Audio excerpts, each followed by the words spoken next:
સાબરકાંઠામાં બીઝેડના આઉટલેટમાં ઇલેક્ટ્રોનિક વસ્તુઓનું વેચાણ થતું હોવાના સમાચાર।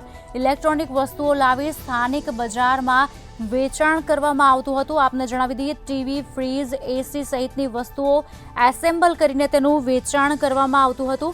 ઇલેક્ટ્રોનિક સામાન ખાનગી જગ્યાએ એસેમ્બલ કરીને વેચાણ કરવામાં આવતું હતું। આપને જણાવી દઈએ, અમદાવાદ અને રાજસ્થાન ખાતે આ એસેમ્બલ થતું હતું। સમાચાર સાબરકાંઠાથી, જ્યાં બીઝેડના આઉટલેટમાં ઇલેક્ટ્રોનિક વસ્તુઓનું વેચાણ થતું હતું।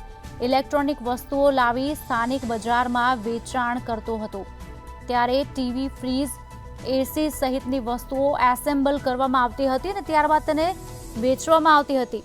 ઇલેક્ટ્રોનિક સામાન ખાનગી જગ્યાએ એસેમ્બલ કરીને વેચવામાં આવતું હતું। અમદાવાદ અને રાજસ્થાનમાં મોટા ભાગે તેને એસેમ્બલ કરવામાં આવતું હતું। આપને જણાવી દઈએ, સમાચાર એક બાદ એક નવા ખુલાસા, તેમાં વધુ એક ખુલાસો જોવા પામ્યો છે। અત્યાર સુધી બીઝેડ નામની જે કંપની છે તેમાં ઘણી બધી જગ્યાએ રેડ પડી ચૂકી છે। સીઆઈડી ક્રાઇમ એક બાદ એક જગ્યાએ પહોંચી રહ્યું છે અને અરવલ્લી, મેઘરજ, મોડાસા, હિંમતનગર, હવે વડોદરાનું નામ પણ તેમાં ઉમેરાયું છે। વડોદરામાં પણ ઓફિસ હતી અને અત્યારે તેના પાટિયા પડેલા જોવા મળી રહ્યા છે।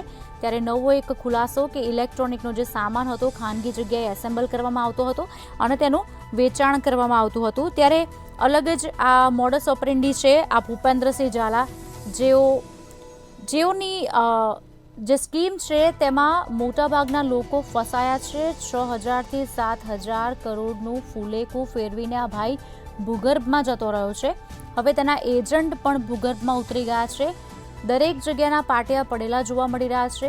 સીઆઈડીની ટીમ જે છે તે એક બાદ એક જગ્યાએ પહોંચી રહી છે। તમામ જે ડોક્યુમેન્ટ્સ છે, કમ્પ્યુટર્સ છે તે જપ્ત કરી રહી છે અને તેમાંથી કેટલા પ્રૂફ નીકળે છે અને તમામ તૈયારીઓ અને જાણકારીઓ તેઓએ શરૂ કરી દીધી છે। મોટી વળતરની જાહેરાત કરવામાં આવતી હતી, જેમાં મોટાભાગના પોલીસ ખાતાના કર્મચારીઓ છે અને શિક્ષકો છે તેઓ પણ આમાં ફસાયા છે। કરોડો રૂપિયા રોકાણકારોના લાગેલા છે અને આ જ રોકાણકારો અત્યારે ચિંતામાં છે, કારણ કે મોટા મોટા વળતરની એ લોકોને લાલચ પણ હતી અને એ જ લાલચમાં ગુજરાતના મોટાભાગના લોકો ફસાયા છે, જેમના રૂપિયા પણ હવે ડૂબી ચૂક્યા છે તે પણ કહી શકાય। છેલ્લા 9 વર્ષથી ટર્નઓવર હતું, રોકડમાં ટર્નઓવર હતું, જેનો કોઈ હિસાબ જ નથી અને એક મોટું ષડયંત્ર હોઈ શકે અને મોટા માથાના નામ હજી બહાર આવે તો નવાય નહીં, કારણ કે એક બાદ એક હવે પ્રતિક્રિયાઓના દોર પણ શરૂ થઈ ચૂક્યા છે। કોંગ્રેસમાંથી પણ તેને વખોડી કાઢવામાં આવ્યું છે, આકરા પ્રહાર કરવામાં આવ્યા છે। ત્યારે એક નેતા દ્વારા ભાષણ પણ આપવામાં આવ્યું હતું અને આડકતરી રીતે ચોક્કસથી બાંહેધરી કહી શકાય એ વસ્તુની તે પણ કરવામાં આવી હતી।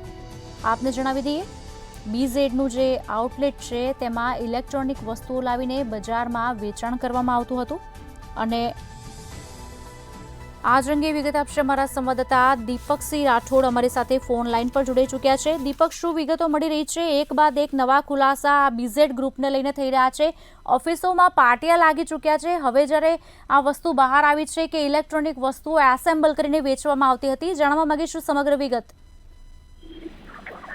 જી ચોક્કસથી જણાવી દઉં કે સાબરકાંઠામાં જે ગાંધીનગર સીઆઈડી ક્રાઇમ દ્વારા દરોડા પાડવામાં હતા, અલગ અલગ જો વાત કરવામાં હિંમતનગર, મોડાસા, વિજાપુર અનેક જિલ્લાઓમાં જે સીઆઈડીના દરોડા જોવા મળ્યા હતા। જો વાત કરવામાં આવે 3 દિવસથી સલગ આ સીઆઈડી છે, સીઆઈડીના દરોડા જોવા મળી રહ્યા છે। આજે ત્રીજા દિવસ છે, પણ ત્રીજા દિવસનું જે બીજેડના જે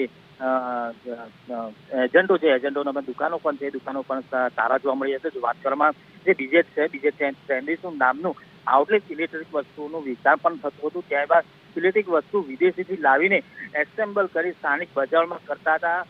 જે સીઓ છે તે વેચાણ કરતા હતા, ત્યારે ટીવી, ફ્રીજ, એસી સહિતની જે એસેમ્બલો વેચતા હતા અને કહી શકાય કે જે વિદેશી સામાન જે હતો ખાનગી જગ્યાએ એસેમ્બલ કરીને વેચાણ કરવામાં આવ્યું હતું। ત્યારબાદ જે મંત્રીની ટીમ હતી તે પણ ઘરે પહોંચી હતી।